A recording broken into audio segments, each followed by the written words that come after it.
Ba-ding! Hello and welcome to this episode of the Tasting Menu.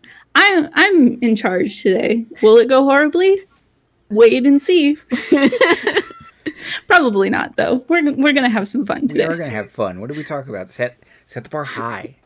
Yeah. Get everybody expecting. Yeah, sorry. Are you ready to have your face melted off?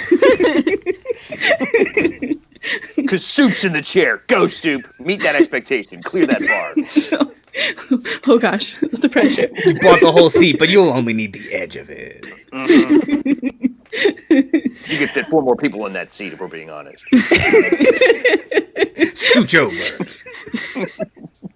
I was imagining, like, front to back, like, because you're sitting on the edge of the seat, so then... Yeah, it's 4 edges. You get...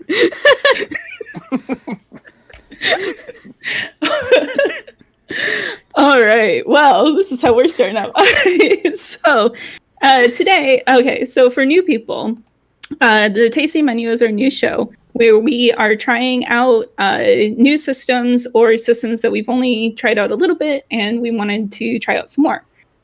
So today we're going to be playing Glitter Hearts, which is a RPG that is about magical people. Kind of in the style of like Mahou Shoujo, magical girl genre type of stuff. So like your Sailor Moons, your Precures, your Glitter Forces, all of those. So I thought that we could start off like Andy usually starts these sessions zeros off. With an introduction to the players and also asking you about your influences that you are bringing to the table here today. So I'll start since I'm the GM today. So hi, I'm Cece or Soup or Soupska, whatever you want to call me. And my influences that I bring is one of my very, very first memories that I have is of waking up at like 5 a.m. before school while my dad was over in our workout room that was right next to my room, and he would be working out. He would turn on the TV and turn on Sailor Moon, and we would watch it together every morning before school. So I absolutely adore the magical girl genre. I love Sailor Moon. I went to the Sailor Moon Cafe and got this cute little thing. Aww. And got my cute little bag with the pattern on it, the Sailor Moon pattern, the classic. I've still got like my old like Sailor Moon toys packed away somewhere that my dad keeps for me. Like Sailor Moon is my jam. I'm also familiar with other magical girls, but it's mainly for me. Sailor Moon was my whole like world growing up. So that's my main influence. But I've also watched like Madoka, Magica, just a whole bunch of other magical girl shows and magical boy shows as they came into the sphere also. So yeah, those are kind of my influences. So next, let's go kick it over to Andy. Hi, I'm Andy. I also used to watch Sailor Moon before school. I liked Sailor Moon. Cardcaptor Sakura was on Fox or something when I was growing up. Ronin Warriors, which is just boy magic. It's magical boy. But there's samurai and there's a tiger.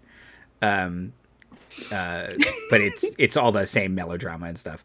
And then, not quite magical girl, but I love Power Rangers, and we were talking about all the Saban or Saban knockoff shows before, VR Troopers and all that. So anything where people transform into superheroes, yeah, I was on board. And it's you can't see their mouths move, and the footage looks a little different all of a sudden. But yeah, Sailor Moon. I mean, I haven't seen it in a long time, but I did like it when I was younger. That's all right. Next up, Marty. Who, me? I'm old. Because yeah, Battle of the Planets is probably the closest thing I can get to of like things I grew up watching Japanime wise. But ask anyone who I will tell, and Project ACO is my absolute jam, and it is literally about like it's ACO, BCO, and CCO, which just means girl A, girl B, and girl C, going on ridiculous adventures. No, but also, like, I am literally sitting. This is not a prop for this. My favorite character of DC Comics of all time is Amethyst, Princess of the Gem World, who is literally just a magical girl. So yeah, I've got magical girl DNA in me. Not so much some of the cultural touchstones, but I understand that there's a gentleman in a tuxedo who's up to no good. So I get that reference. But yeah, no, I'm here. I probably have a lot more Western influences, but yeah, my early anime touchstones are older than most of you, so don't worry about it.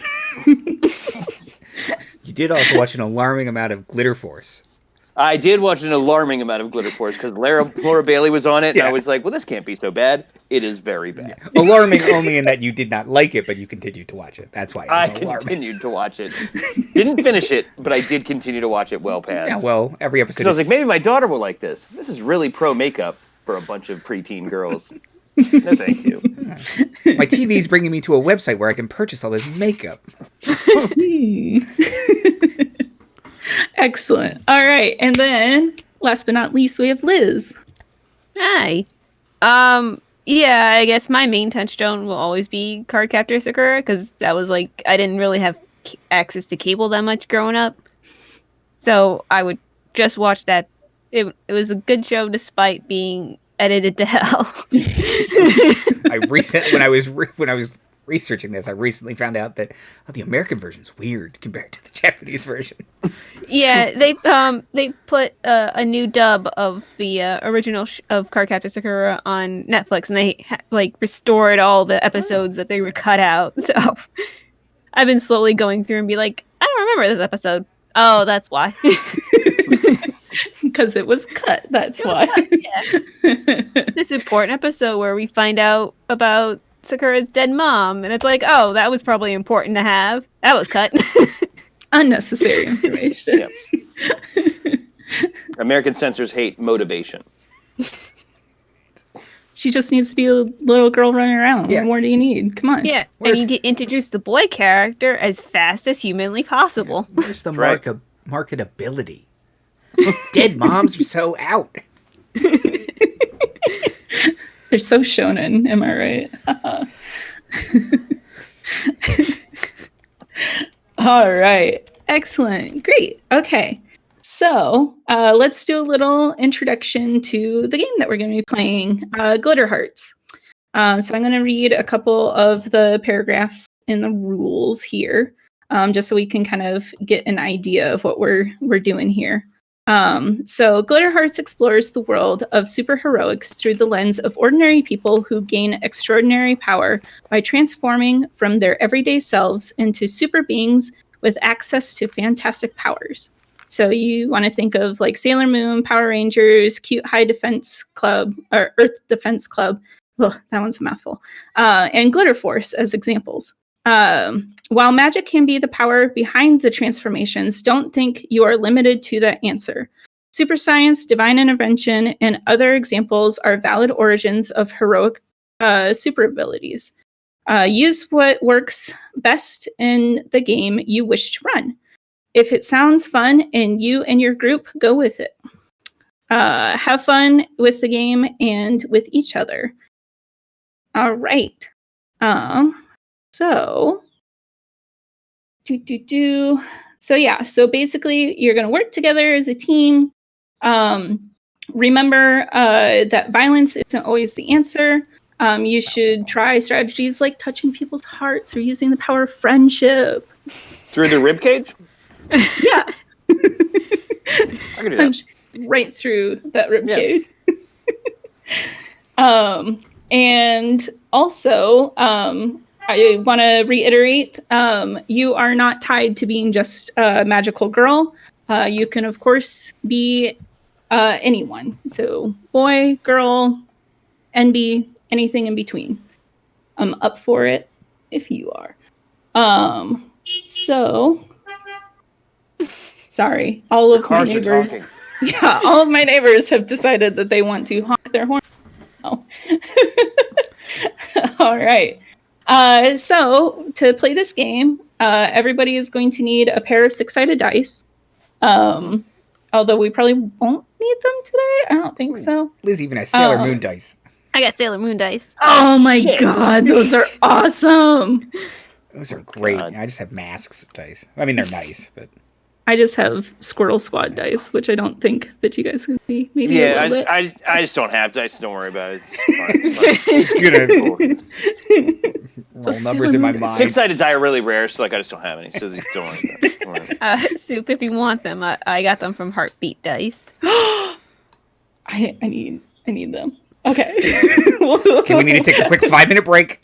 Yeah. Hold on. Throw up the technical difficulty sign. I'm really cutting out. It's all gone. You're breaking up. You're going through a tunnel. Discord, am I right? Discord hates Sailor Moon dice. Oh, all right. So let's move on to where was I gonna go to next? Oh yeah. So you'll need 6-sided dice, awesome Sailor Moon dice, and you'll need your character sheet, which we have provided to all the players. And then if you guys also want to have that basic moves sheet on hand, there are some basic moves that you can use in this game, and they all have very long explanations. So it's probably handy to have that sheet on hand. All right. So speaking of said moves, let's read moves in playing the game. So a character's moves help inform, but don't always limit what the player can decide to do in any given scene. Many actions may not require a move or roll, such as simple role playing. During play, when a character's stated course of action might trigger a move, the GM, that's me, will call upon them to make a roll. The success or failure of the action and its consequences hinge on the result of making that move. Every player has access to all the basic moves as listed later in this book, and each character has their own unique moves that they choose while they're making the character. So when you're rolling your 2 6-sided die, and then you'll add appropriate stats to whichever roll, your outcomes are, your possible outcomes are thus. So if you get a 10 plus, that's a success. If you get a 7, 8, or 9, it's a partial success.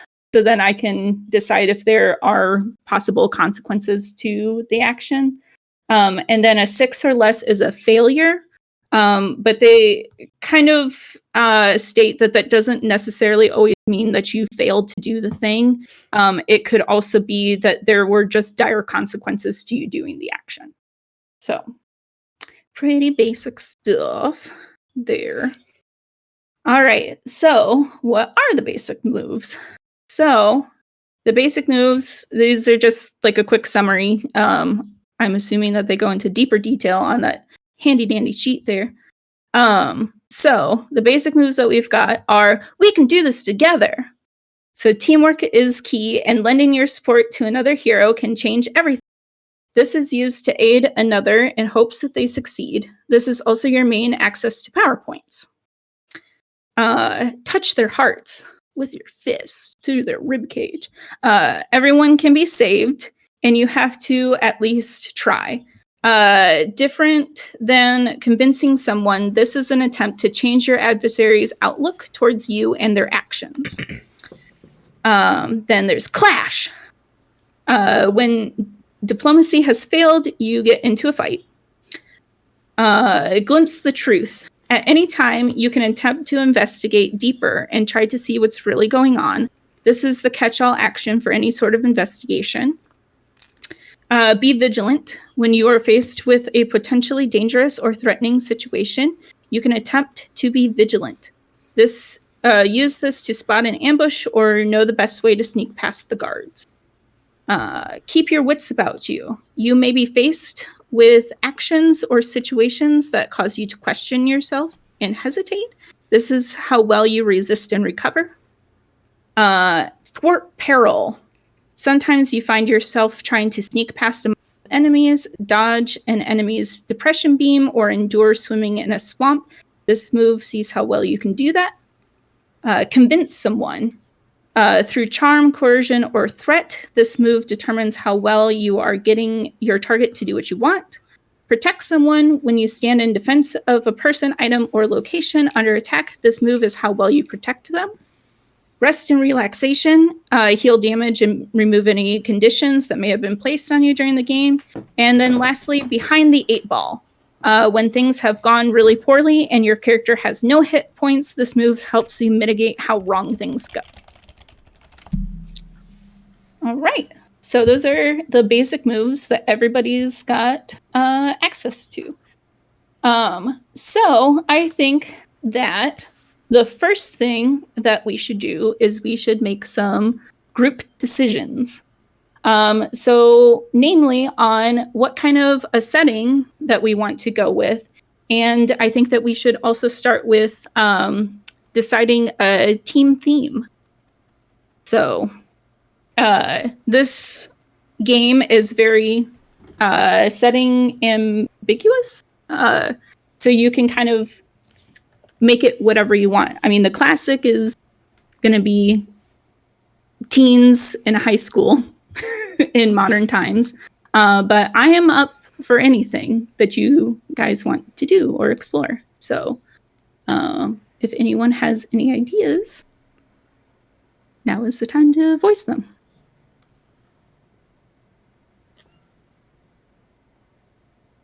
I mean, a magical kingdom based on birthstones, though, that's never been done, and so we could just one idea. Just one idea. Just throwing it out there, I guess. I know you suggested Soup retail workers. Yes. Though, being a retail worker myself, with recent things going down, I might be burnt out of that idea. For sure. But I was thinking, like, sort of to just sort of compromise on that would be maybe something like librarians. We're all based off of, like, we could have, like, the Arthurian Knight one, you could have the detective one, you can have, like, sort of either based on different genres or subgenres, depending on how we feel. Oh, interesting. So, like, different, like, book genre? Either book genres or just, like, there's the biology-focused person and the, like, social sciences person. There's the one person who's really into the Dewey Decimal System, so Neat. Yeah. Person trying to make the mathematician job worth it.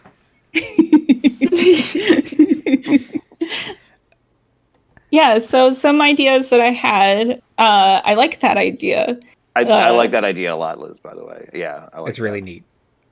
So I had the department store, some other like team themes that I had kind of thought of, which like the theme is kind of just where you all would pull like your power from or whatever.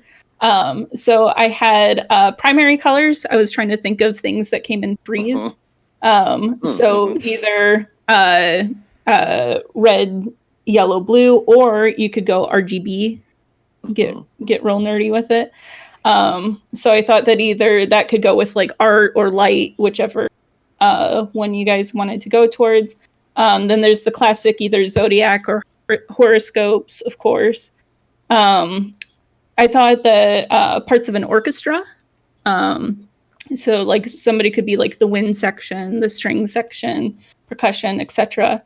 Fairy tales, seasons, music or movie genres, and then cryptids. That would be Interesting. Greenlight every one of these shows immediately, because the orchestra in the book, like they have that very classic tinge of one person taking their obsession and turning it into a magical girl show, and I love it. At risk of becoming the mall show, we could all work at the mall, but the Test Kitchen has a history with malls, is all I'm saying. But I do think, like, all of us being actual magical princesses in a kingdom, it doesn't have to be based on gemstones. I'm just saying. That has an obvious affinity to me, but man, that book idea. I think the idea of being a genre of books as your magical girl energy is really fun. So, would we be teenagers or like young adult library, like out of college or in college librarians? I was thinking it would be like whatever you want. It's like we could either be junior librarians who are like volunteers, and we volunteer to help. Like it turns out, like, oh, there's a magician who's the head librarian, and he wants you to defend reading and knowledge.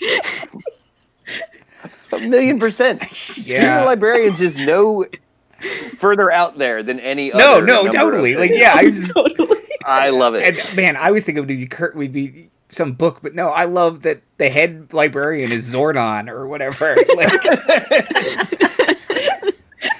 Well, then you could even be fighting like classic like book villains or whatever, you know, or what have you. I can say some more of that off stream too. But yeah, I especially like.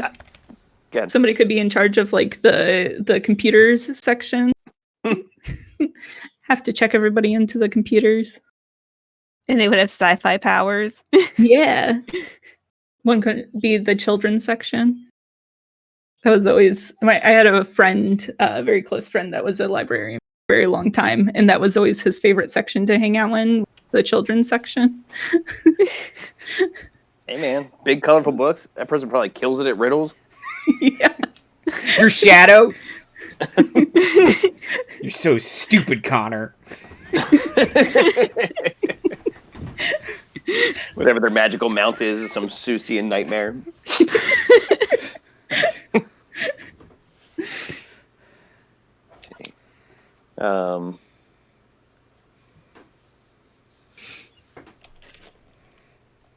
I guess, yeah, the children's section would also wrap into your fairy tale one, because then the person could be fairy tale themed. That's Yeah, true. True. Call on the different powers of their fairy tales. Yeah, and I think I like that aspect more than like becoming Sherlock Holmes. You just have the wit of Sherlock Holmes, or you know the astuteness of Hercule. You know, the ability to make great tea of any amount of Agatha Christie. Apparently. A deep-seated need for revenge, like any Agatha Christie Yeah. character. Yes. But yeah, you can kind of like, you'd be channeling that for whatever power this is of, yeah, fairy tales or I call on you, Alice, from Alice in Wonderland. One girl doesn't fit. She's calling on like all those Tom Clancy historical military novels. I call on Rainbow Six. Okay, you're taking this a little too far. Take the shot. Take the shot. Oh my God, read the room, Charlotte. We're clearly a bunch of kids pretending in our room is the fiction, right? We're understanding that? This isn't a game. Murray already has the president. Oh man, love it. Love it. Excellent. So do we want to go with that as the theme? I think so. we're already too far in. The book's open.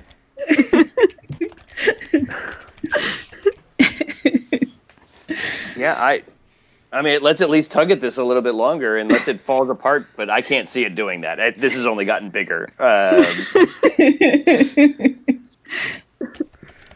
Oh man. Okay, so do we want to have it set in modern times, or do we want it to be a period thing, or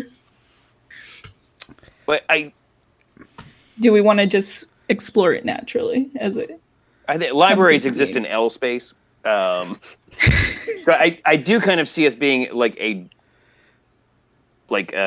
dimensional crux kind of thing. That's how I'm imagining it. Like this just bizarrely magical library that needs a number of teenage girls to keep it tamed, I guess, because and whatever Zardon like librarian who summons us to.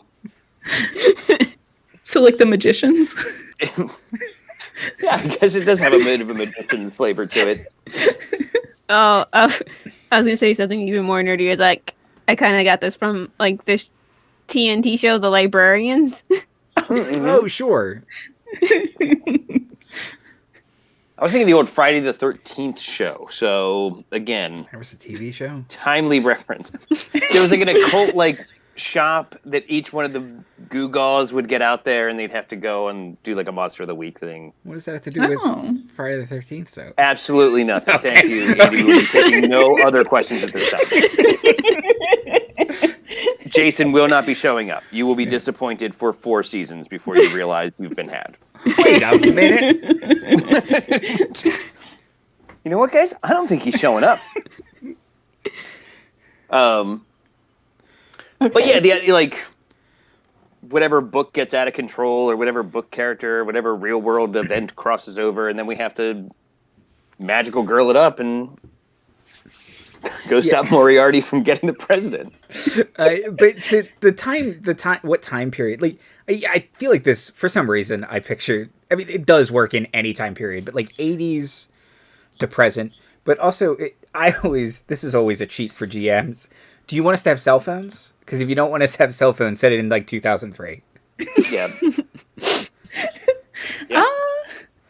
I mean, I'm not against you guys having cell phones, so. I mean, we could use them to transform. That's always fun. Yes. My Then we battery's could set dead. it. We could set it in like the early 2000s and like have the flip phones. Ooh, that's true. Those are like little doodads. They're little compacts. Yeah, anything you could get with a physical flipping motion is always better than just dialing something. No one wants that. I had one of those Crazer phones. I don't know if you guys Blade Knight. That was it was so there was the Razor, Right. That was like the original, like very very thin flip phone, and then there was the Crazer that was like literally a switchblade, but it was a cell phone. Oh, I do remember that. Sounds dangerous. You would switchblade it open. And then it had like a little like roll dial thing, but it was great because I was working as a waitress at the time, so I could just like slip it like right into my little waitress apron, and then I could flip it out. Better tip. You're gonna tip. Or phones that had sliding faces to reveal a keyboard. I remember when the iPhone came out, everyone was like, no one will learn how to use a digital keyboard. BlackBerry for life. Okay, so I put early 2000s, but interdimension. Yeah. Or that we exist in a separate dimension. Like we are ourselves springing from books or some other nonsense. I don't know. Would it be like we're actually all from different time periods? Oh, my that God. could be a thing. Dude, Liz, the hits keep coming. Yeah, everyone just be quiet because she's going to have another great idea in a fucking second. Like, yes. I feel like I love that. in the best way possible, this is if PBS made a magical girl show. Yes! Yes! It's like Wishbone meets Yes. Magical Girl. Yeah, 100%. Yeah, I do like that. Because I was even thinking, like, we could kind of, like, do a, like, we said it in the 80s thing. So the computer genius is someone who, like, literally knows how to turn on the computer. And I can look things up. It's only going to take 5 minutes. Whoa, that's rad. Where do I put the floppy drive in this computer? That's radical, Veronica. Not Veronica.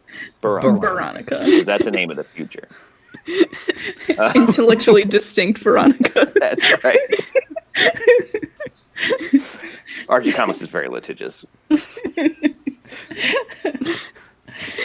Oh man. All right. Well, I love it. I love it so far. Oh, okay. So let's make some characters. How about we do that? Let's do that. Let's fill out this awesome team of librarians. Interspatial librarian solving book crimes. Thank you. I feel like it sounds silly when you say it. They're just chasing down late fees. 100%. But like through the space 13th and time. Yeah. I feel like I just stay fighting Tom Sawyers. Does anybody else feel like we just stay fighting Tom Sawyers? Little brat. Do your own chores. He's actually a hypnotist that makes you do his chores for you. God. I know this was supposed to be the test kitchen. This is the new stream. I'm down. It's exclusively this from now on. I refuse to be on any other show. It's in my contract. Ooh, I shouldn't have signed things you hand me, but I'm a very trusting person. That's just my nature. Oh. All right. So, characters. The characters in Glitterheart are a combination of every and the hero they become when they transform, which honestly with these people doesn't sound too different. But I guess they transform. We might need this to be like an interdimensional high school library or something if we need an added dimension as to why we have any other character traits other than really good with librarians, I guess. While in their everyday self, they only have access to their stats, relationships, and the moves granted by their everyday persona. And then once they've transformed, they gain access to the moves granted by their magical archetype and their mystical connection. So, Glitterhearts uses 5 main stats for the basic rolls that your players will make when performing moves. So these stats are physical. So it's strength, dexterity, constitution. Hit points is your HP, obviously. It's 10 plus your physical score. Mental is all things involved with thinking, problem solving, and noticing things. So this is your Velma stats. Emotional, making connections with people. Your Stormathy stats. Mm-hmm. Oh no! And now my PDF isn't loading. Hold on, I gotta load the rest of it. Go back down. Okay. Persona. So emotional is kind of like your connection with other people. Persona is your connection with yourself. So how self-aware you are, how strong your sense of self-worth is, how confident you are, things like that. And then mystical is your connection to the outside world of the strange, the occult, the weird, the unknown, those kind of things. So when you're filling out your character sheet, you're going to have stat modifiers, of course. So the basic rundown for those is a -2 is terrible. You're the worst person ever at that thing. -1 is bad. You'll more often fail than not. 0 is average. It's about a 50-50 outcome on success or failure. +1 is good. You'll succeed more than you fail. +2 is impressive. You're in the top 10% of people. You're in the top 10% of all rat-tatas, that stat. And then +3 is you are the best. You're at your peak performance. with that stat. I have to stop bragging at the Rattata thing, man. It's just.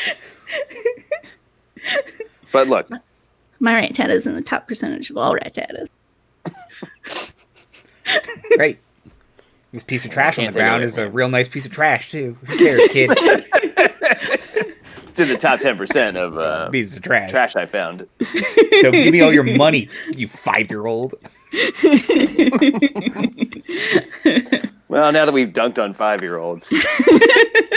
On youngsters, Joey. So to build a character, we have 3 different sections we're going to look at. We're going to look at your everyday identity, your magical archetype, and your mystical connection.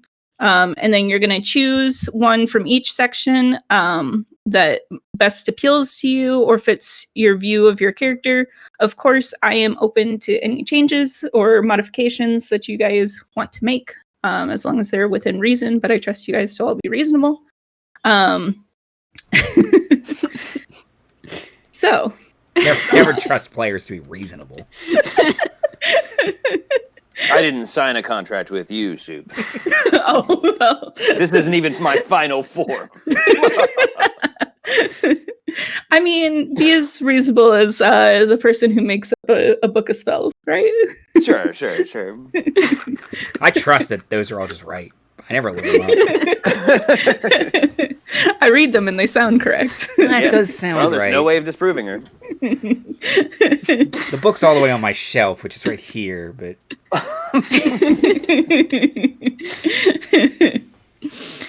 Right. All right. So your everyday identity spread to some extent. Based on which persona you choose, 2 of your 5 stats will be determined for you, and then you'll get to add a +1 to any of the other 3 stats to round out your character. So unless you are transformed, you can't access any of the magical type or your mystical connection, unless it's stated otherwise. So to create our characters, we're going to first choose our everyday identity. Then we're going to record our everyday identity stats, choose the remaining 3 stats to put in a +1, choose 1 move from your everyday identity, choose your magical archetype, choose 1 move from your magical archetype, choose your mystical connection, choose a move from your mystical connection, and then you'll figure out your HP. And then we'll establish relationships with other player characters. And I would like to say, said all at once like that sounds like a lot, but Powered by the Apocalypse, it's never been easier. Exactly, yeah. It does roll one into the other pretty quickly. Yeah, and it's really, like, broken down, it's really like 3 or 4 steps. Right, yeah. Have just been broken down into 10 steps. Yes. So. That makes it sound like a lot more choices than really is. Pick one of these, now pick one of these 2. Now pick one of these, now pick one of these 2. Yeah. It's very manageable. It's a very player-friendly system, and one of my favorite things that tends to occur, I haven't read too deeply into this, but is that you basically have to create together. Like, there's no such thing as creating your character, because then someone's just kind of like, and you betrayed me. It's like, wait, I didn't write that down. When did I do that? I'm sorry. There's not as much of that in the system as far as I've read. Okay. Because I kind of skimmed over a lot of because there's a lot of everyday identities. Yeah, there is. And stuff. Not as many mystical connections, thankfully. But I did read over the part about establishing with other player characters, and it's basically we're going to be choosing whether you work together, you're competitive, or you're like brokenhearted with that person. So I got you. That's what on your character sheet and under the relationship section, there'll be a full heart, a kind of like competing looking heart, and then a broken heart. So yeah. The Venn diagram heart. Yeah. But it's fighting. Yeah. They're at odds with each other, I'm sure. Yeah. All right. So the everyday identities I'm going to choose first. So this is who you are when you aren't transformed. So you want to think about what your character excels at, what is important to that character, and how they mold their life around that identity. What attribute do they have pride in? What are they naturally gifted in? Or what have they striven to achieve? Do they work on their body or their mind? Do they easily make a lot of friends, or do they want to be alone? Your everyday identity is a move that you can always access, transformed or not. It's what you've gained from hard work or natural talent and isn't reliant on magic to work. So your everyday identity will give you a +2 to a stat, reflecting what your character is great at, but also gives a -1 to another stat your character doesn't consider as important or worth working on. Use these merits and flaws to shape who your character is and how they interact with the world. Okay, so there's it's basically broken down into different kind of archetypes built off of the stats. So there's physical identities, there's mental identities, there are emotional identities, and there are persona identities and mystical identities. So the rules don't state that like you all could pick from physical identities. You all could be the same physical identity if you wanted to. I think just for the sake of there's only 3 of you, I would maybe encourage you guys to pick from different archetypes as far as like physical and everything like that. But I'm not going to, this is all of our game. I'm not going to force you all to do anything you don't want to do. If you all want to be the athlete, I'm here for it. So a bunch of just athletic librarians. Just absolutely here to get some tasty reps of lifting books, because paper is their heaviest substance. Pack a lot of it in boxes. So I don't know if you guys wanted me to read through each of these. There's a lot. Yeah, there's a lot of them. Do not feel like you have to read through all of them. Yeah, there's like 4 to each. Yeah, and my suggestion is we see if we can refine, like, back into a lane, and then from there, like, if Andy is all but required to be the mystery fighting girl. And so maybe intellect is the best one for the mystery fighting girl. You're not actually required, but it will be a waste of. You've studied your whole life for this, man. I don't know how. But Liz, I want to see where everyone lands before I decide. Because, look, I will be that mystery person, but I was just like, maybe go for something a little different. But no, I'll do it. Like, I'll do it. But if Liz wants to do it, if you want to do it, Marty, I'm good with whatever. Because I have an idea and it's very dumb. Much better references than I would. So I don't know. Yeah, so what are you guys thinking? I don't want to go first. I have a clear idea. I don't want to go first. No, I don't. I want to see where everybody else fits. I'm going to be that person. Yeah. I'm going to pull a Marty. Yeah, it makes it very hard to be Marty in this situation then, because you've already pulled it. What we get for putting you first in the I might be pulling a Hezlin then. Oh, shit. Where we have to arm wrestle at the end. I like being either like fantasy fairy tale comes very naturally to me. Mythology, I can make a lot of really dumb jokes that I'm going to get, but like high five myself about. If we want to go slightly more academic, like I could do like more like a world religions or whatever, but those jump off the page at me. But like, I'm not above doing the kids' books and being the Seiko or the glitter piece or the annoying little girl who shouts like this and everything. I'll do it. Y'all might want to turn down your headphones at home, but I will do it. What you like, Liz? On the flip side of that, I think I'm going to be a magical boy. Ooh. Okay. And I'm going to pick comics, adventure stories. I'm going to be Captain America. Hell yeah. Fuck yes. Hell yeah. Hell Excellent. yeah. And if we are going with the through like the librarians through time, I'm going to be from the 1940s. My heart. Amazing. So good. I love it. Okay, well, I'll be a romance comics will never come back.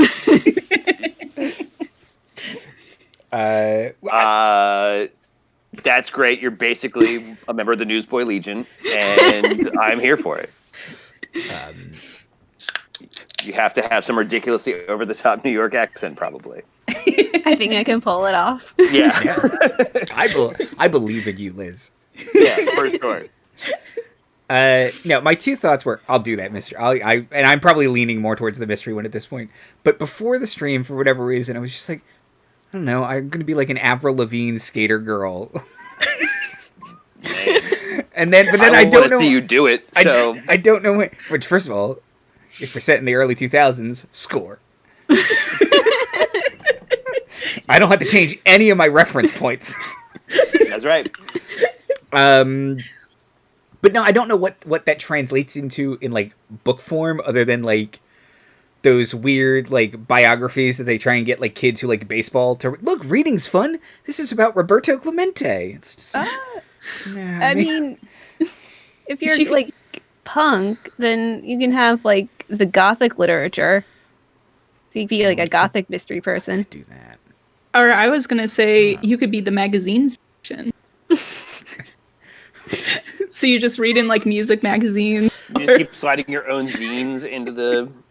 Have this kid here. Well, there's no or barcode. you could be the philosophy.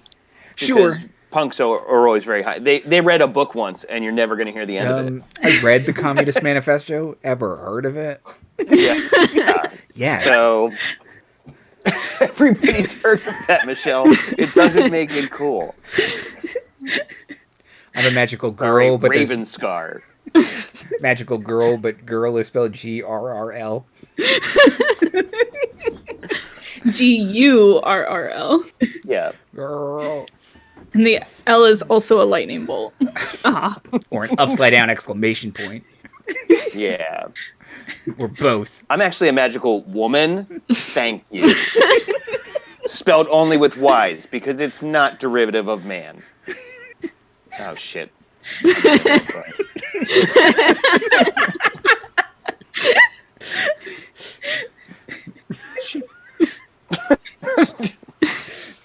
Well, these are all winners, so I don't know. Don't know if you're closer. I don't know. I might have gotten further. Okay, so Liz is a newsboy from the 40s who's Captain America. All about adventure comics and Tintin. And so Billy Batson, too. Oh, like, yeah. Oh, my God. Tiny little dot eyes. Love it. Yeah. Like, yeah, you guys were talking about it. I'm like, did we just create like 3 Shazams? Yeah, look, and I also love Shazam, so... If you have time to be bored by my many explanations of the... But Amy Winston is absolutely just Girl Shazam. Girl Shazam, Harry Potter. Like, why isn't this more popular? Anyway, we don't have time. We don't have time.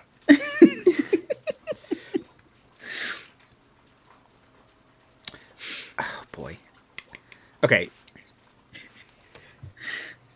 Sorry, I heard something weird outside. And then Marty... Wait, like, so... What time period do you think you'd be from? Well, yeah, because I'm juggling a couple concepts of just kind of like and entering time is a fun one, because I kind of love the idea of being a difficult to manage young lady from like Jane Austen times, like, which is a year. It's 18. Yeah. Who is all into like high imagination and magical books. I could even be like an Alice without the terrible pedophilic undertones, where I can summon like magical monsters and rabbits and nonsense creatures. I like that. Because a mathematician's really mad at Oxford. Like, but I like the idea of being very like prim and austere, and then my powers are fucking lunacy. I think that's very funny. So that's a thought that I'm getting pretty far on in my head, by the way. But I'm not married to that yet, because again, I could see being a very like, not to keep typing myself, but being a very mid-90s. I read a book once. ever heard of it. It is fun. It's yeah.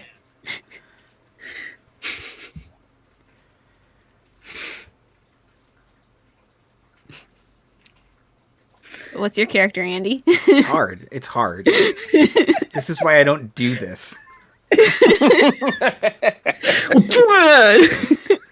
You asked if anyone else wanted to. No, look, I did, and I do like playing. It's just one of the greatest appeals of GMing to me is, well, you don't have to just settle on one idea. You don't have to pick one. You can pick hundreds. Just at a use time. them all.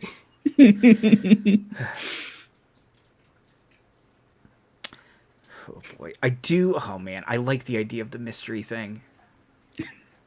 I mean, you've just got a bank of references and knowledge for it. I don't want to pigeonhole you into it, but no, but I can't. But then I'm like, you are the youngest person I've known who's read that much Agatha Christie. That's all I can say.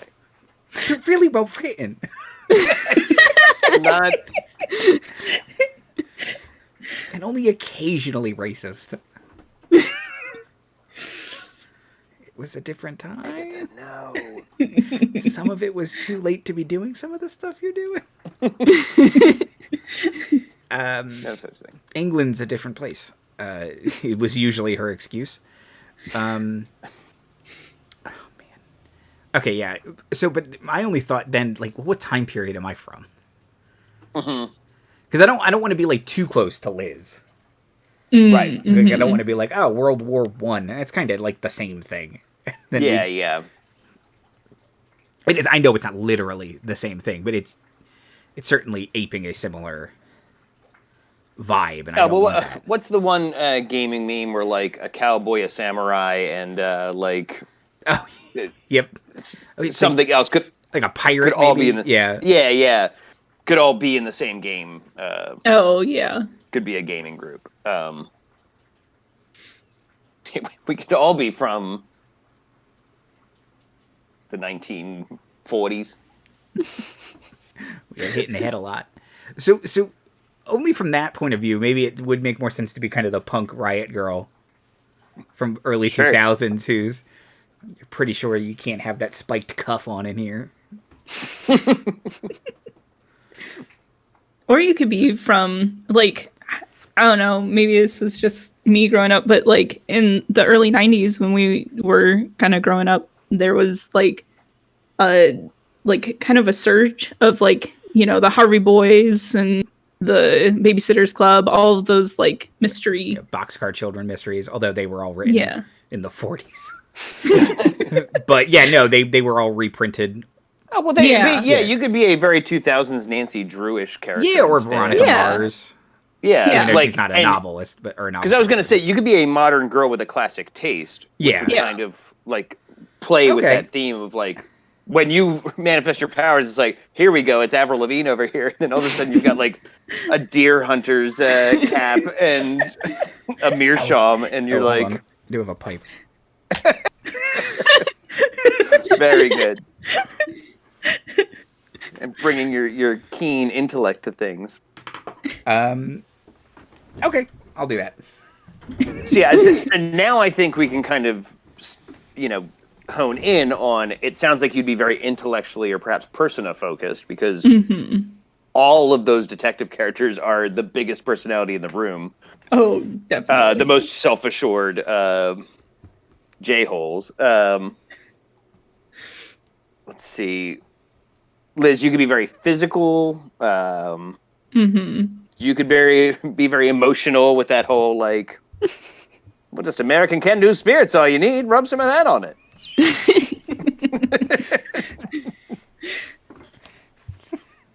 So where are you punches leaning to the head will more cure it. Conserve for the war. Yeah, I think... I emotional is fun for me. Mystical is really, I like the remaining three, so I might have left myself the hardest choice because. So I'm going to start scrolling through them. So someone else go first. But yeah, So does everyone kind of dig the idea of it's the Victorian girl with the nonsense powers of like all the early absurdist? Like, I love it. Yeah. Okay. Yeah, like Peter Yeah. Pan fairies and Yeah. All right. Good. Then I'll start trying to focus in on that. All right. So for Liz, probably looking at more of the physical identity for your everyday identity. Yeah, it's either I was gonna pick the boxer or the coach. Oh, okay. So I can make a Captain America meme joke eventually. Yeah. Or at least you for can do the this all coach. day. Yeah. yeah. No, I was thinking more of him in the thing that made a meme where he's like sitting in the backwards chair. Yeah. So There you you go. got attention, huh? Yeah. So Moriarty has captured the president. Well,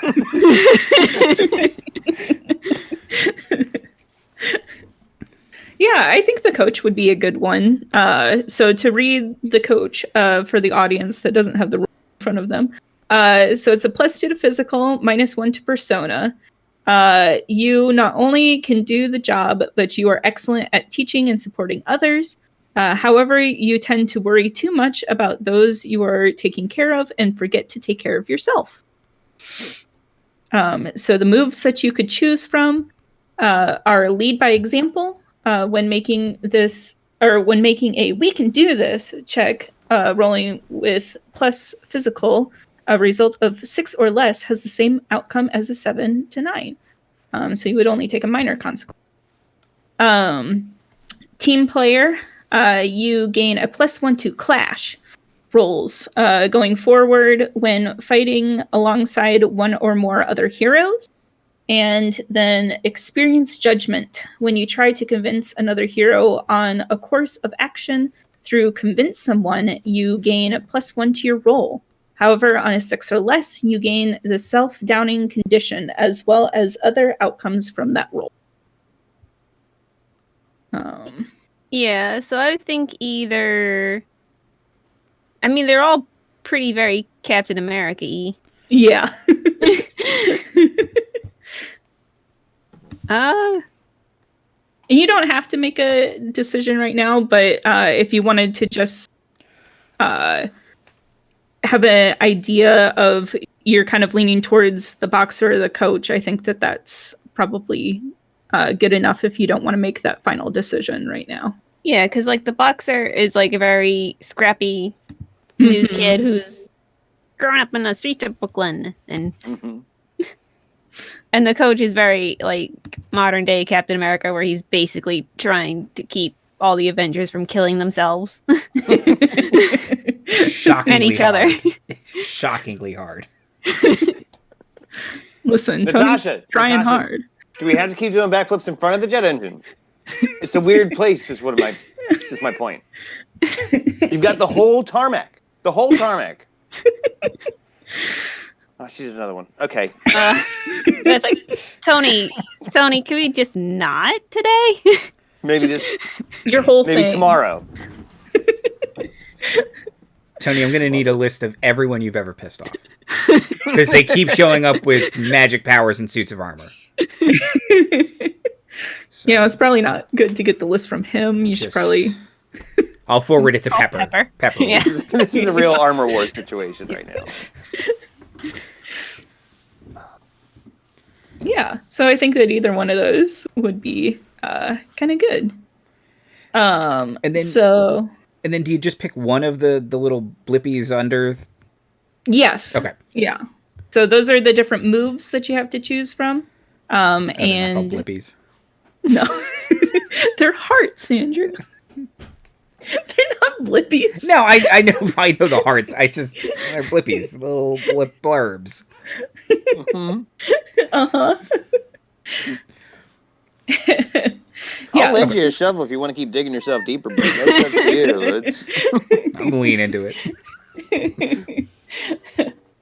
Yeah, so you choose your everyday identity stats that it gives you, and then you choose one of the remaining 3 stats to put a +1 in.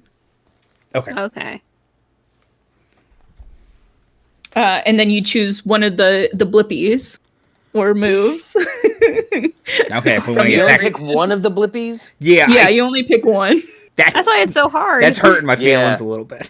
Like, I'm just like, I like all of them.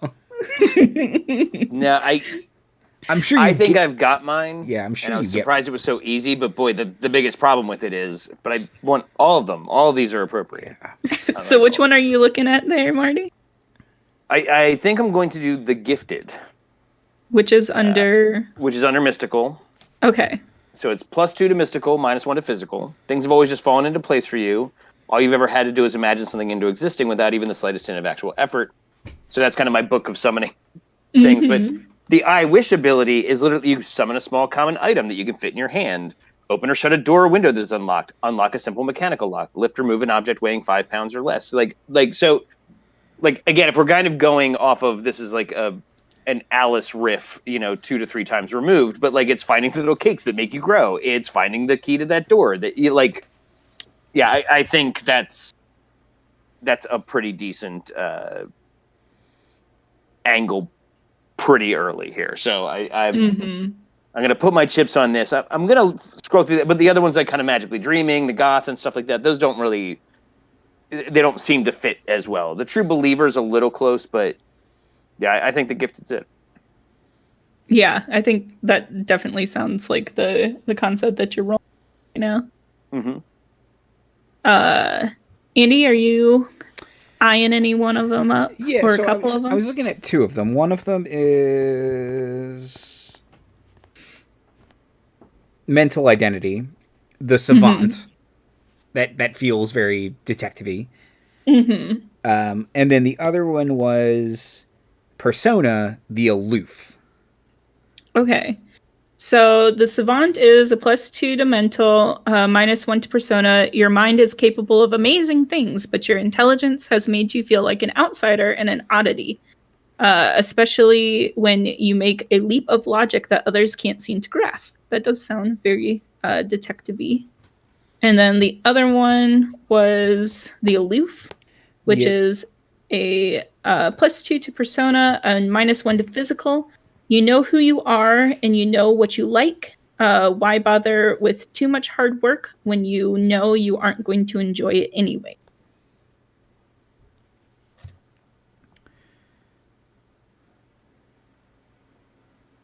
So I mean, obviously one of them feels more detective-y, and then the other one feels more like...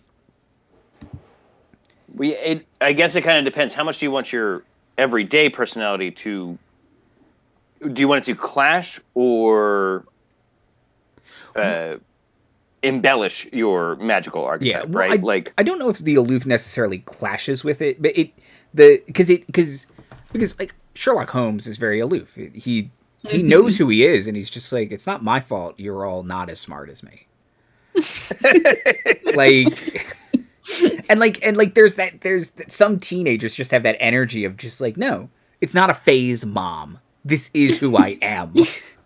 Right. So, like, they just have that confidence that you're like, well, I didn't have that as a teenager. Where'd you get it? Like, yeah. And frankly, I resent it. Okay, well, I'm not 35 and still figuring out my life. 15-year-old. Oh, you can do a kickflip. Great.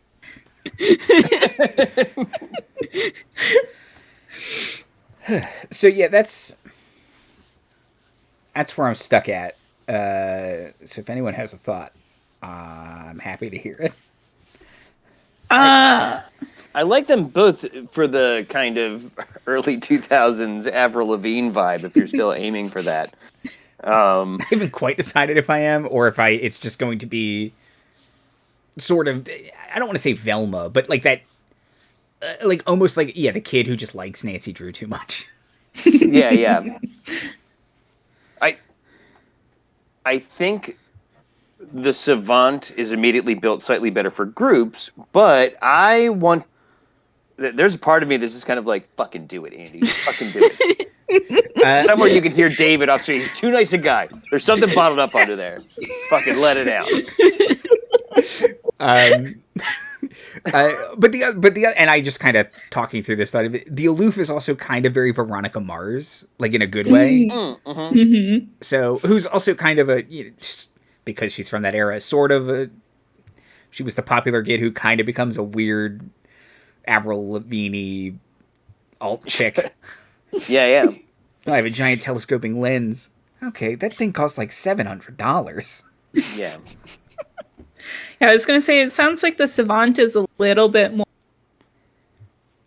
type, and... Sorry, you cut out there for a Sorry. second. The Savant sounds a little bit more like a type, whereas like the Aloof sounds a little bit more of like your Avril Lavigne type of concept. So it just kind of depends on which of those two you want to go with.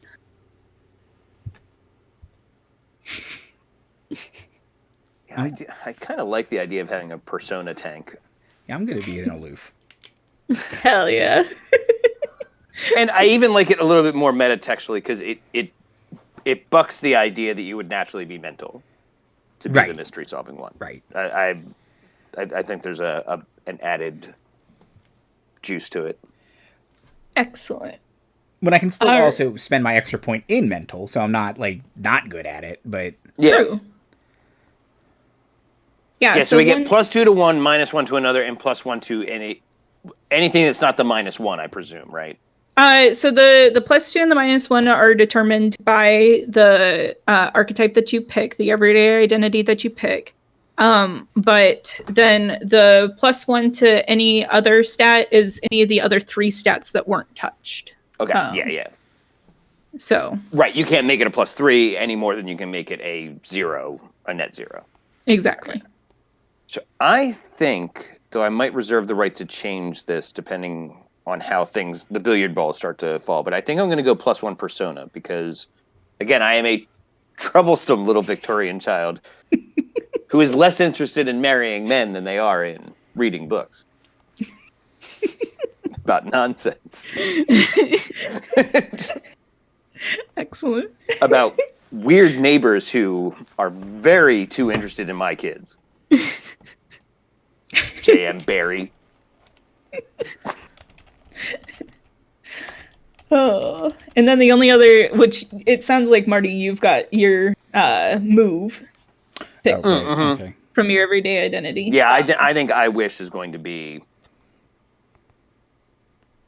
so again, for those who don't have the benefit of reading, I Wish I can make an alter reality check, basically, to summon little objects and things to help. Very useful in a pinch. We need a key to that door. Magical assistance would be whenever you must thwart peril, I can roll my mystical instead of physical, so I can kind of, all raven it up. Mm-hmm. Or magic has a price, which is whenever I fail, I can take 3 harm and re-roll. Which I think is really boss. I kind of want these to be a scale, not a choice, but here we are.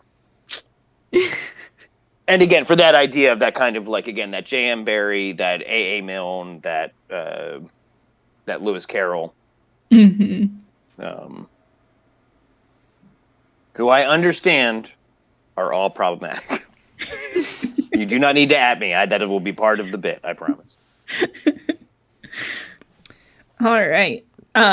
So if we've kind of hit a point where people are going to kind of be thinking about that, which you guys have time to think about it. You don't have to make any final decisions right now. We'll move on to the magical archetypes. So magical archetype is how you access, manifest, and use your magical gifts. When you gained your powers, what did you become? How did this newly found power manifest within you? Think about how much choice you had in the matter and why you became the archetype that you did.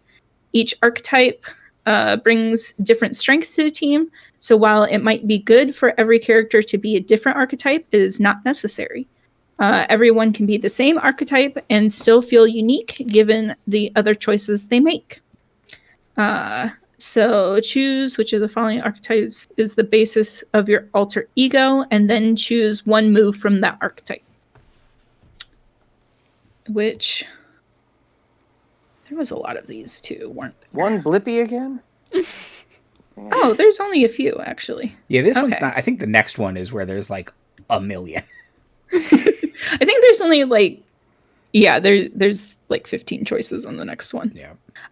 So the different magical types are the idol, The world is a stage and you are the center of it all. All eyes should be on you. Getting up close and personal would ruin your perfection. So you feel it's best that you support the others to get the job done while looking good. Then there's the witch. The safest place is far from the center of the action. Cleverness and a few well-placed range spells not only get the job done, but also keep harm to your person to a minimum. Then there's the warrior. Nothing beats a good fight. The thrill of putting evil in its place while you can see their eyes and smell their breath. The perfect dance of two foes in battle makes your heart sing. And the defender. People are fragile and need protection from the evils of the world. You're built to withstand just about anything and aren't afraid to face danger. Look it in the eye and say, not today. And the tactician. You are an expert at seeing everything around you, processing the information quickly and acting upon it. So those are your kind of 5 choices. And there's a bunch of blippies for each of them.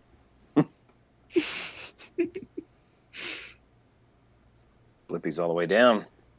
I think the witch and the tactician a little bit appeal to me pretty early on, but I feel like the tactician is a natural fit for Andy. But so you have first refusal on that, as far as I'm concerned. Okay, I was gonna say because my thoughts were either the tactician, which does feel like the least reaching of them. Mm-hmm. But I was also thinking the defender because,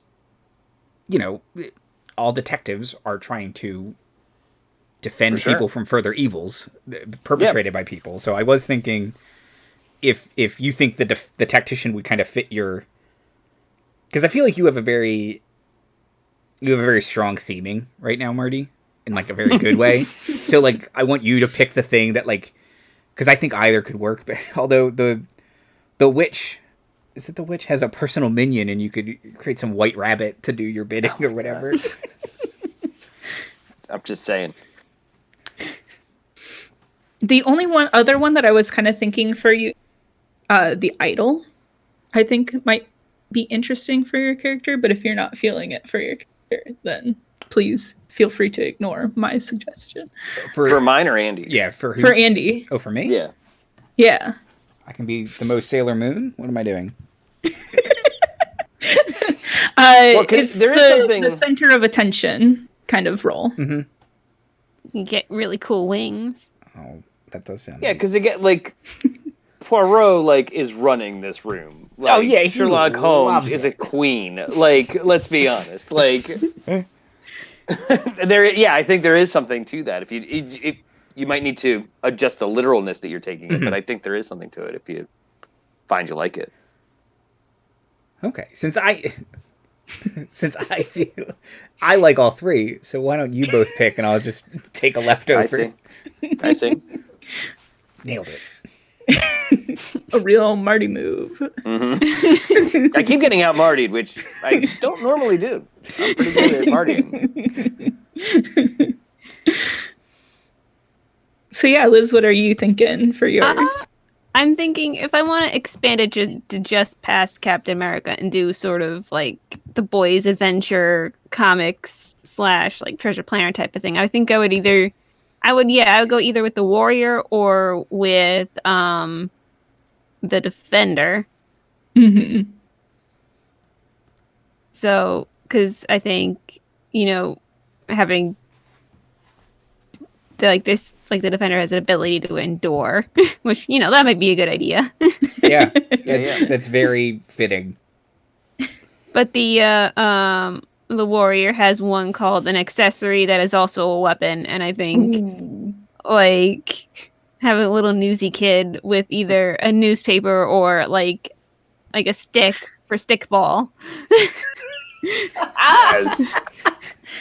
Bring back hoop and stick. Yeah. A magical stick ball.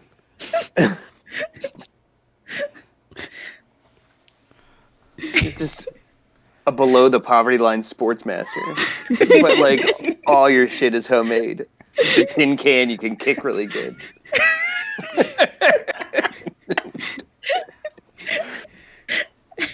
Love it. Oh, what was that Twilight Zone episode where like it's all old people and they're playing kick the can and it's like it's like wow, couldn't afford a ball, but we'll just use this old tin can. Watch out, you might get tetanus. That's the true danger. Yeah, it's the torn ACL of the 20s. You'll defeat your enemy in 6 to 10 weeks.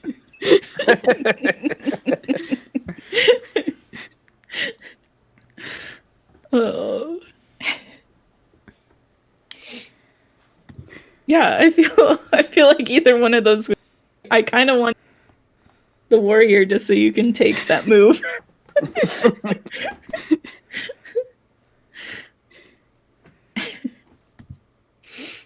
Okay, so I'll do the warrior and then I'll still have to decide whether I want to be a coach or a boxer. Though boxer would probably be more thematically appropriate at this time. I was gonna say the boxer feels more like the warrior is the magical archetype to that everyday persona, and the coach feels like the defender is the magical archetype to.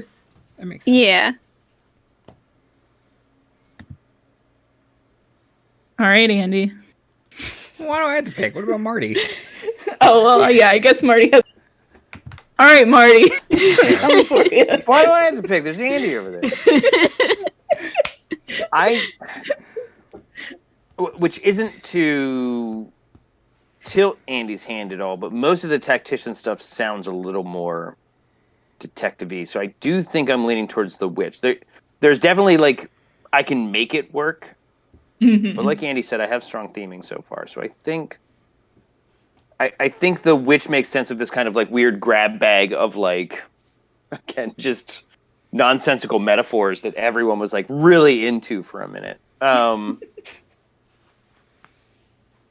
But man, that personal minion, you've really got me thinking of the fact that I can summon a white rabbit. But it's mostly like they're just a familiar, Right? They're Not like I can have a right, but yeah, I can have a demonic tutor or I can have a familiar, and I think Hex, much like Wish, adds to this just kind of I can do who knows what.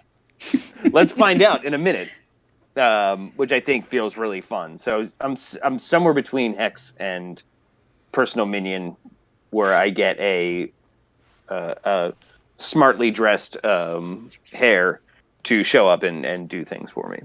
You don't want a discombobulating shriek so that you can cry like the proper Victorian girl that you are.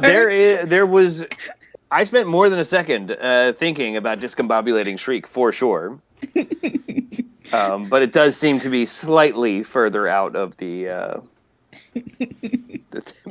but I do like the idea of every prim Victorian girl who just can't be tamed and ain't interested in marrying no man no how, like they said in Victorian times, but who just screams as her power. How she protects against marriage.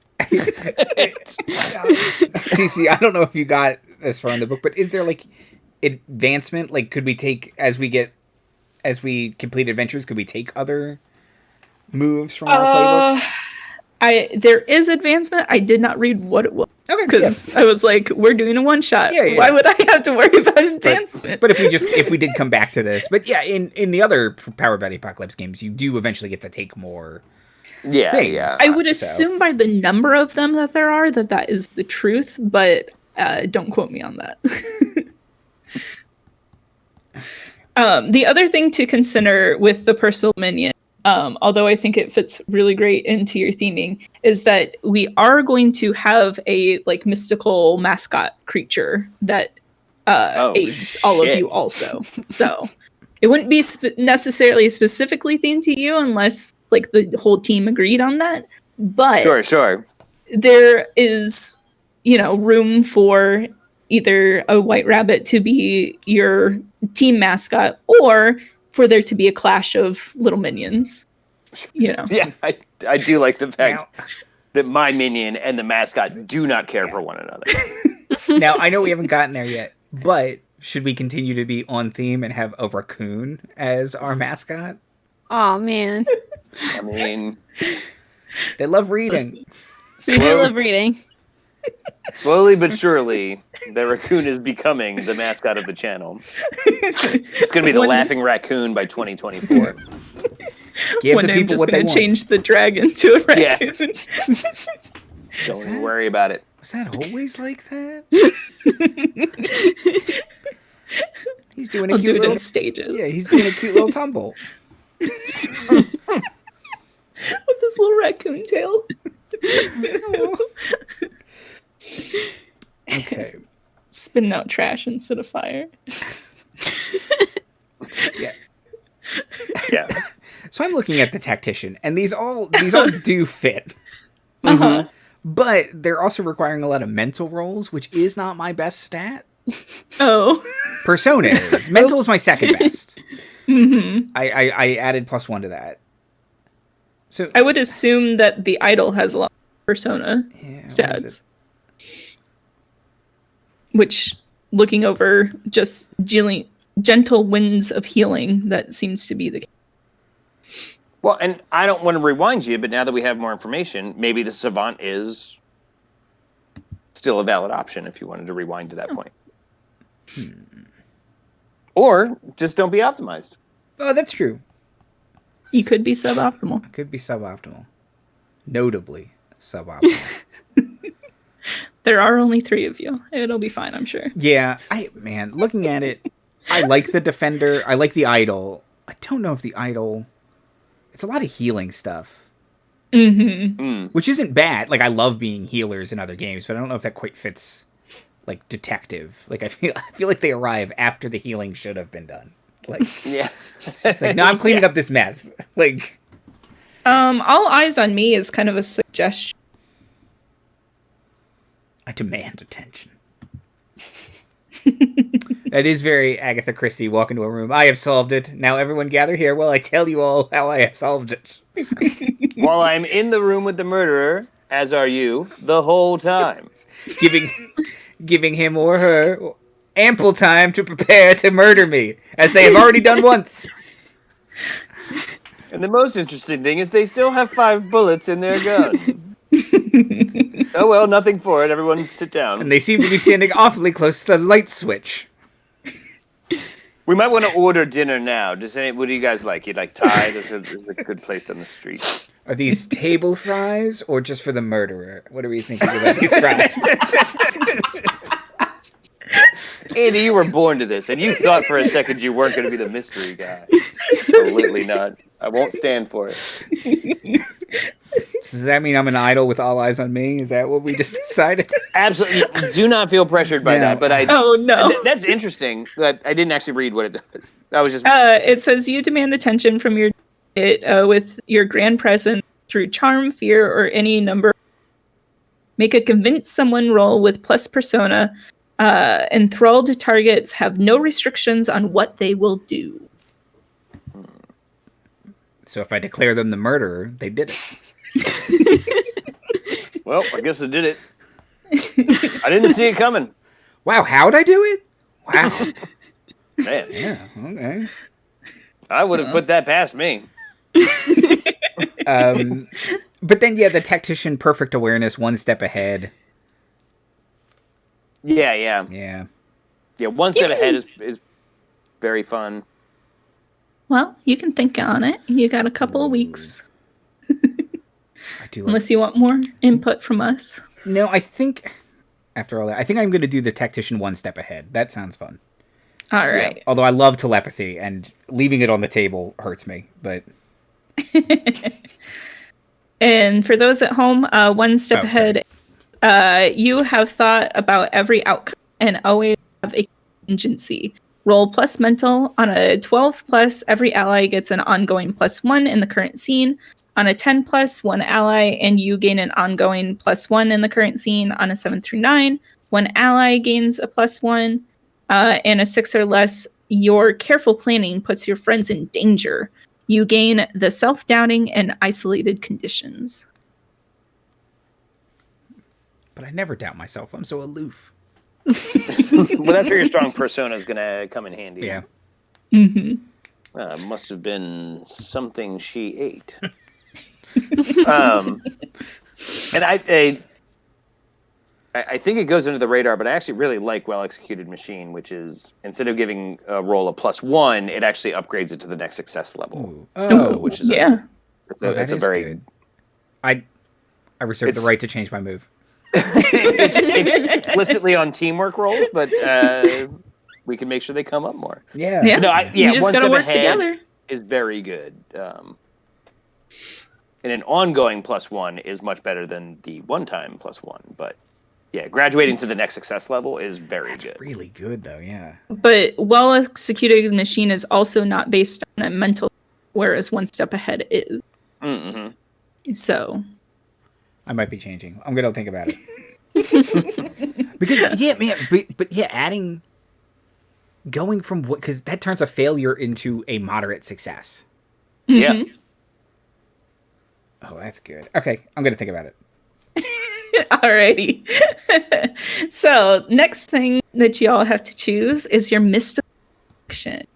So mystical connections are aspects that inform the flavor of how your powers manifest. As a magical hero, you're able to tap into the foundational forces of the world and gain power from them.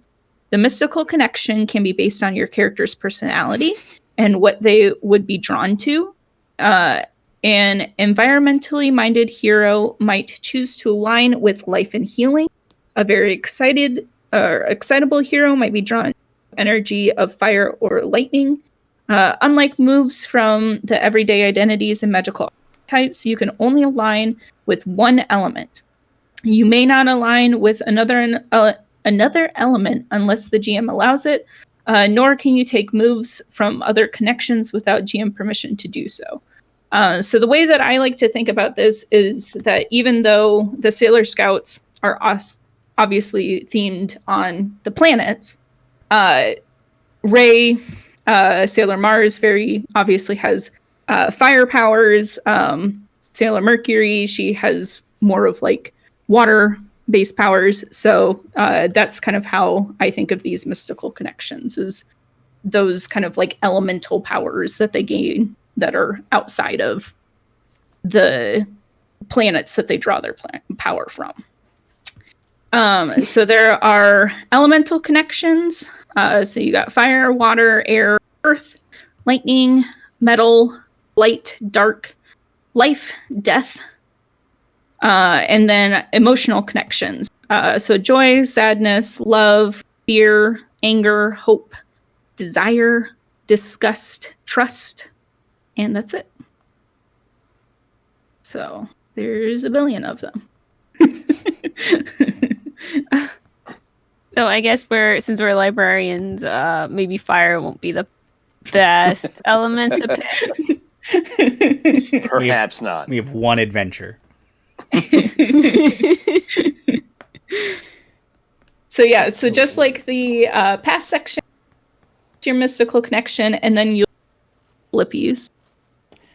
Sorry, you cut out again. What'd you say? The last part? You'll choose one of the blippies underneath the connection.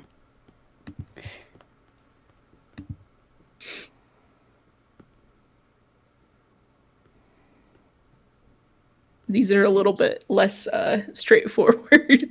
Yeah. We can't just go, oh, Liz, the warrior, clearly. Mm-hmm.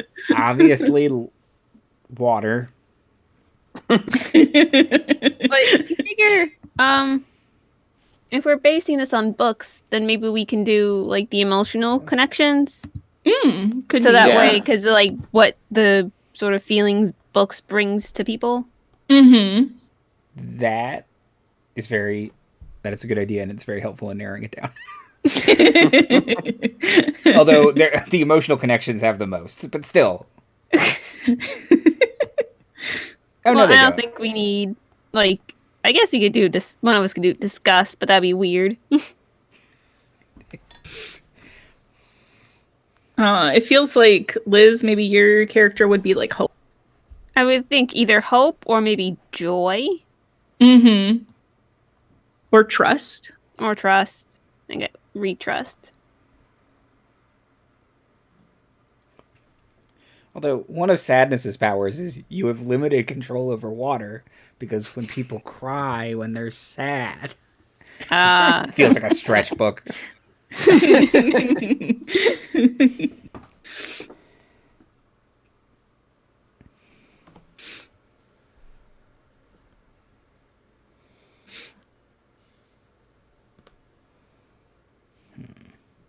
Yeah, trying to think of what Marty and Andy's characters, what emotional connection would fit in with them.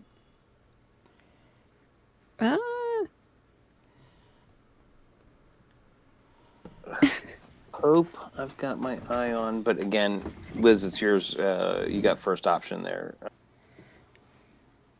Trying to think of what all those kind of like stories have, and joy is one of them. Hope is one of them. Love, but yeah, not in like a romantic love kind of way. Yeah. Fear, they're all terrifying. They are all I can make a case. So desire, because they're wish fulfillment, and there's an actual power called wish fulfillment. It's not why I thought of it.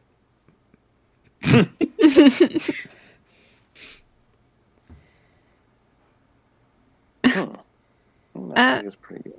I mean, and for Andy, I think either, sadness might work because you got the deep understanding, and pensiveness is really good. But also, if you want to play into the 2000 Skater Girl, disgust has that's so gross. You find almost everything disgusting and are experienced in avoiding it all. You spend a PowerPoint to upgrade all thwart peril checks. No one touched me. You're all gross. You know, I was thinking either sadness or trust. But I do kind of like sadness.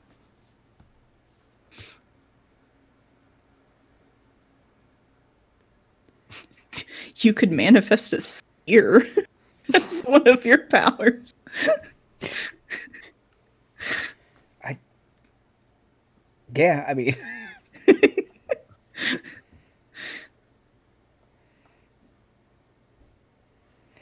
deep understanding or pensiveness. So deep understanding is your connection, harder moments touch with other people's motivations. You always have a +1 when you try to touch their hearts. And pensiveness is you are able to think clearly and deeply about a subject, even in stressful times. Gain a +1 to glimpse the truth checks.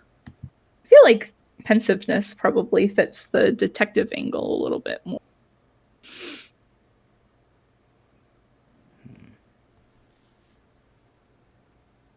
Yeah, I think I'm gonna pick sadness. I'll think on the move. The spear, obviously. The heart piercer. And I'll have limited water control. Yeah, touch their heart with a spear. Yeah.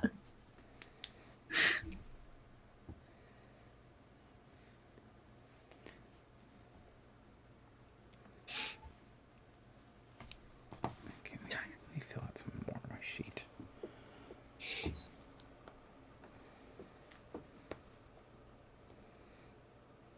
Okay.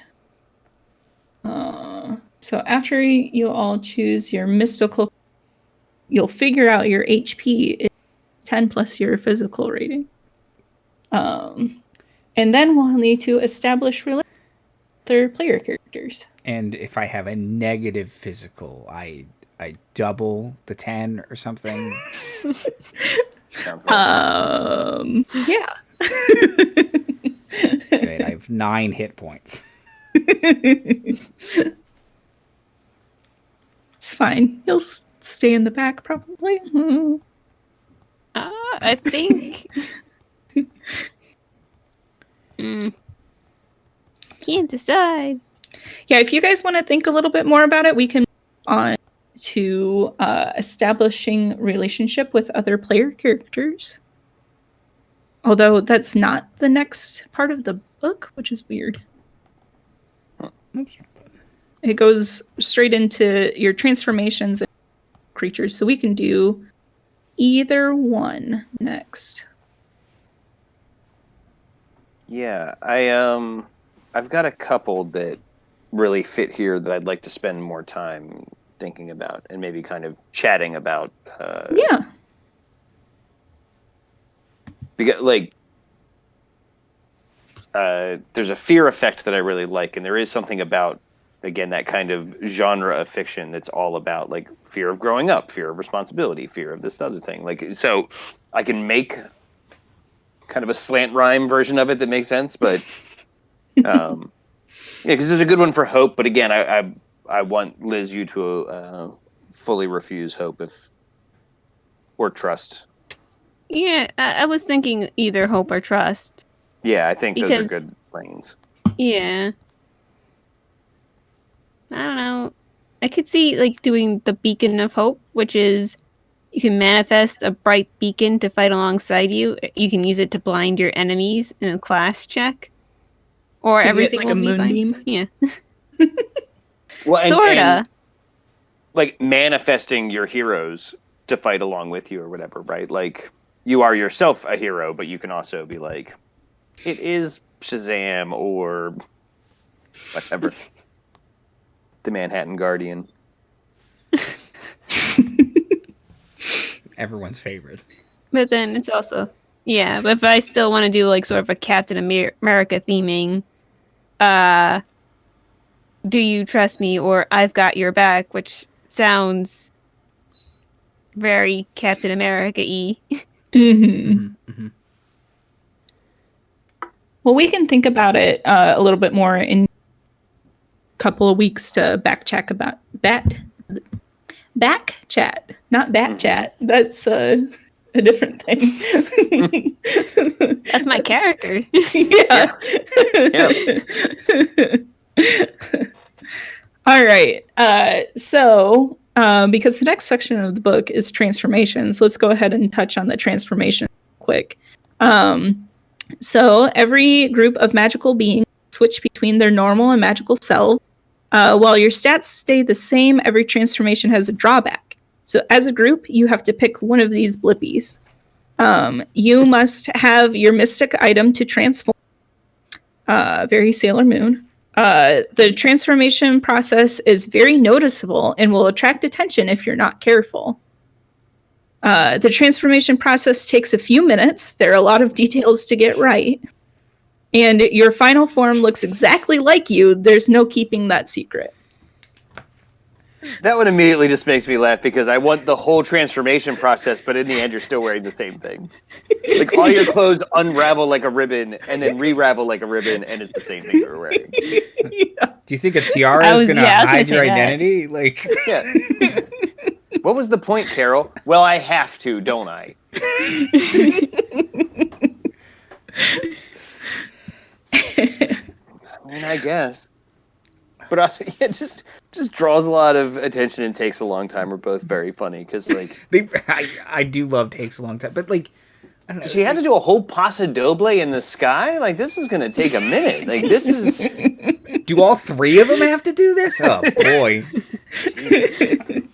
Well, it's their first appearance episode, so Yeah, it's the extended one. We can hope there's an abbreviated version in future episodes.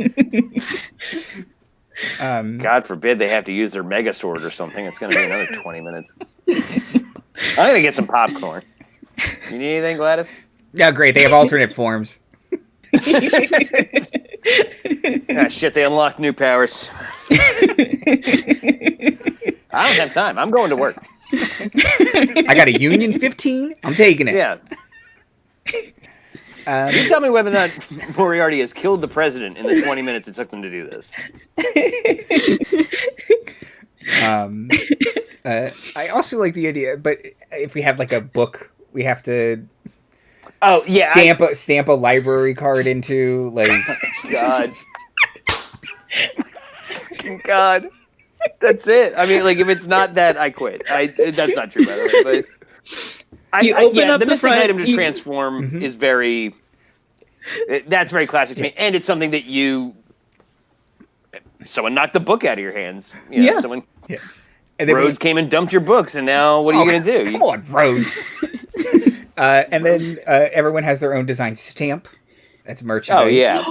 Yeah, and then you stamp the book and the pages fly out and like cover you like the Sailor Moon ribbons. I'll get on animating it, don't worry. Great. Yes, please.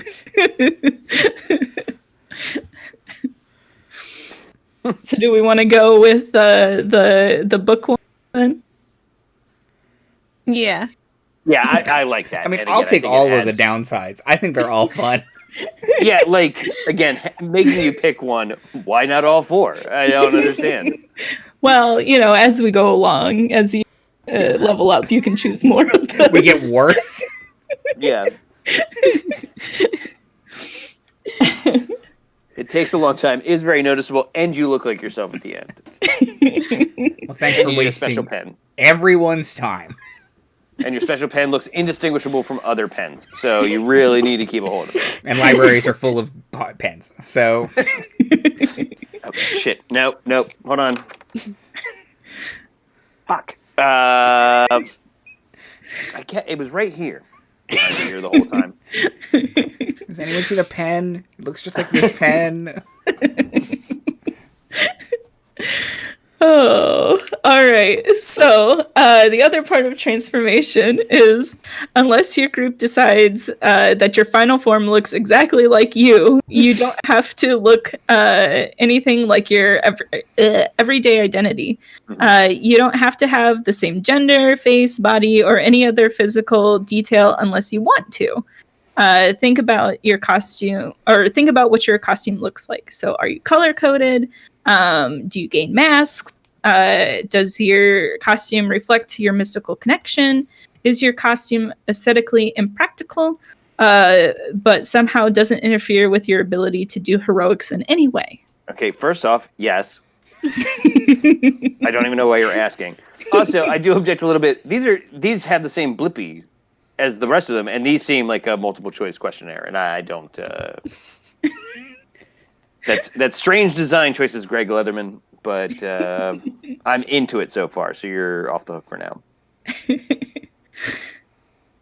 So yeah, so we're almost at time. We're at about 9:20. So if the costume we want about off stream, and then we can reveal on our first episode. Oh yeah, I like the way you think. Let's do Totally. that. Yeah, Perfect. because Excellent. then we get to actually walk through our transformations, Yes. and I Yes. think that's going to be a lot of fun. And they all need to take at least 5 minutes of description. Yes. And a point of order, I do think it's the stamp, not the book.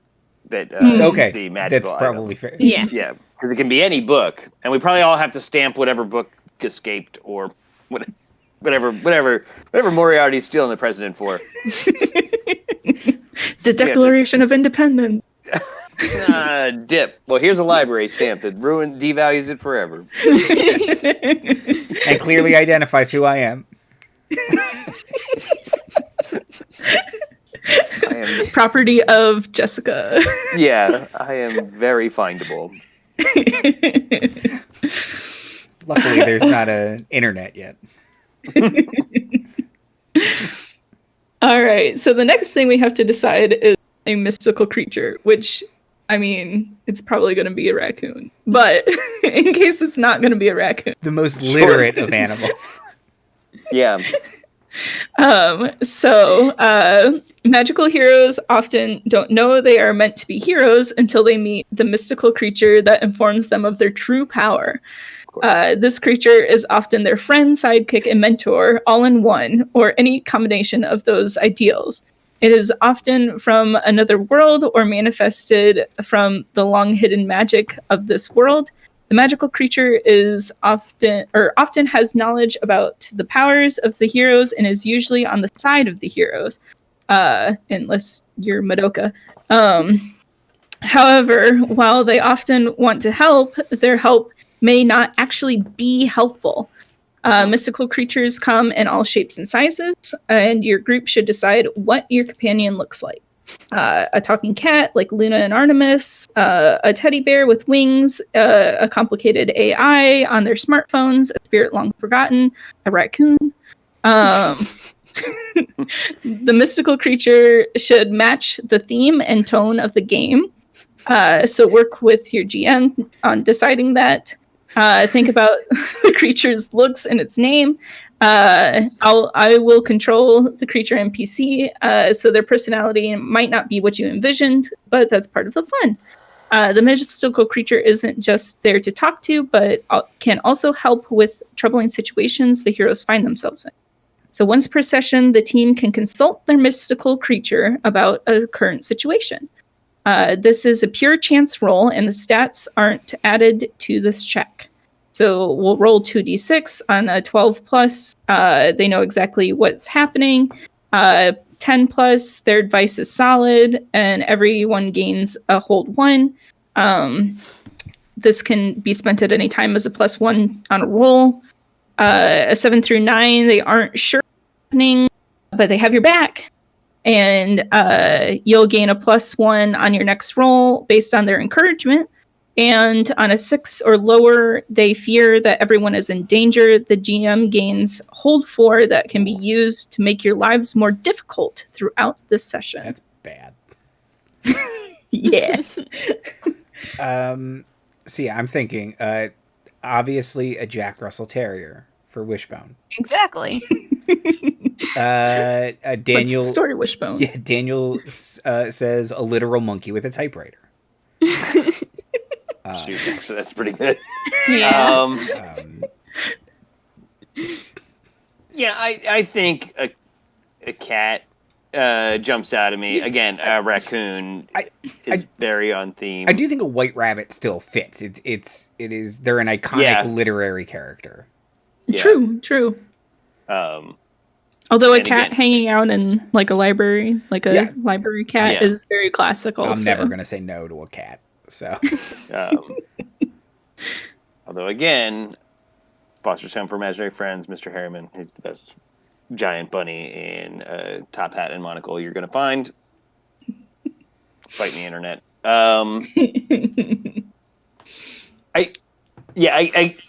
I can't move past the cat unless someone like grabs my arm and pulls me past the cat. I think the cat immediately makes the most sense because yes, the cat lounges in the library and then you turn off the lights or whatever our opening credits are, and the cat gets up, has a sassy attitude, and is coded gay.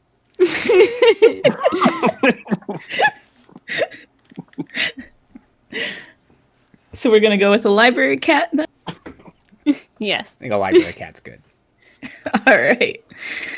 Okay, and so last up is player connection. Woohoo! So your relationships with other player characters are important. At the start of character creation, each player should determine the nature of their friendship with other player characters. There are 2 basic choices, cooperative or competitive. So cooperative, you work together and support each other. Your relationship is one of understanding and you are always there for each other. Competitive is you strive to best one another.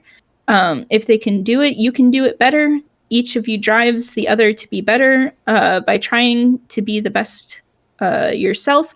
And then there's another blippy for a broken relationship. If your relationship with someone breaks, you take a -1 to persona rolls when that person is around, and you take a -2 to emotional rolls when that character or with that character until the relationship can be repaired. The relationship between 2 characters can be asymmetrical. So, for example, Primrose may view her relationships as cooperative, but her friend Kara views Primrose as competition. There are benefits to both types of relationships, so choose the one that makes most sense to your character.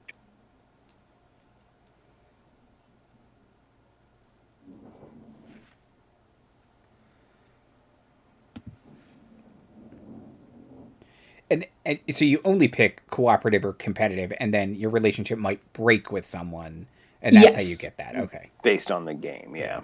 Yeah.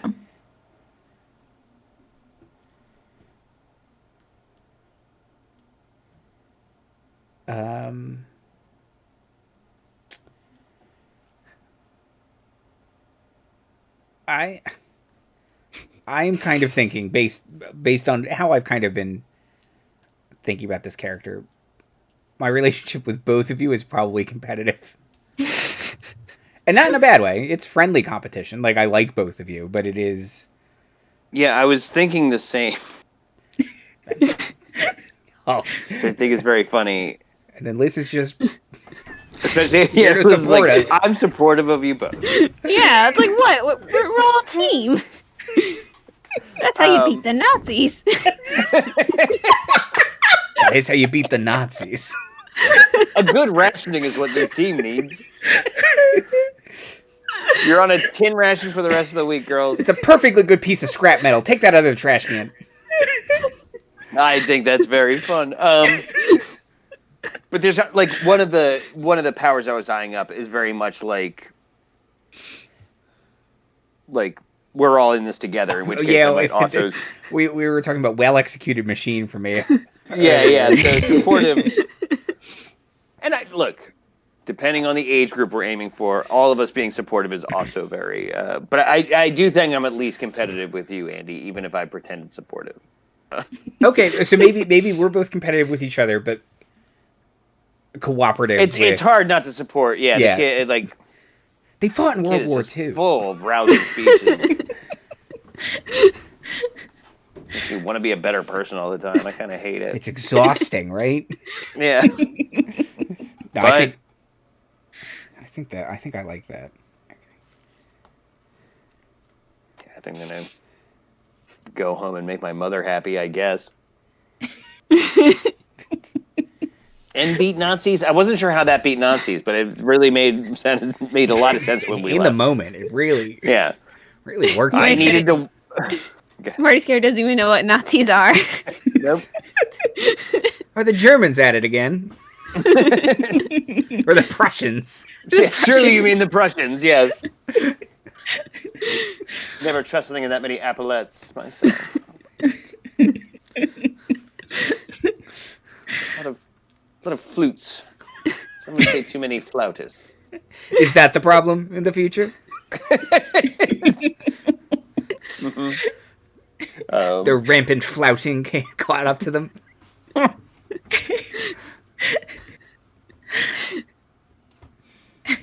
Yeah.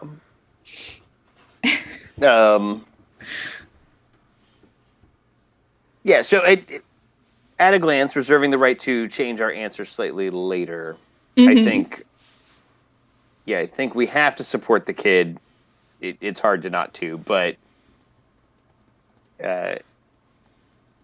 Andy and I will have a healthy competition. Yes. We still like each other, but I am better than you. Would you like to look at my book of nonsense? And I think that's what it has to be, right? I mean, it's just kind of like, no, there is a killer. It's just like, yeah, but I just summoned a walking question mark. And it bumbled over to the wall and knocked that loose panel. And that's how we figured out the secret door. See, the dodo is a metaphor for an outlandish way of thinking. The dodo is extinct. As is this line of reasoning. Well, it found the secret door. I don't know what to tell you. I'm going through the secret door. It used a flamingo as a croquet mallet, and I can't make it make more sense to you than that. It's just so needlessly whimsical.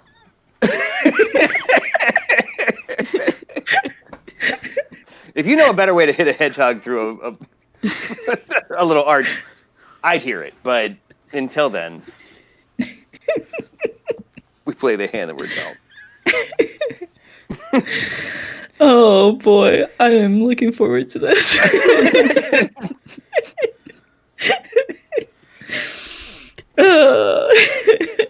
All right. Well, we've made characters. We've set up everything.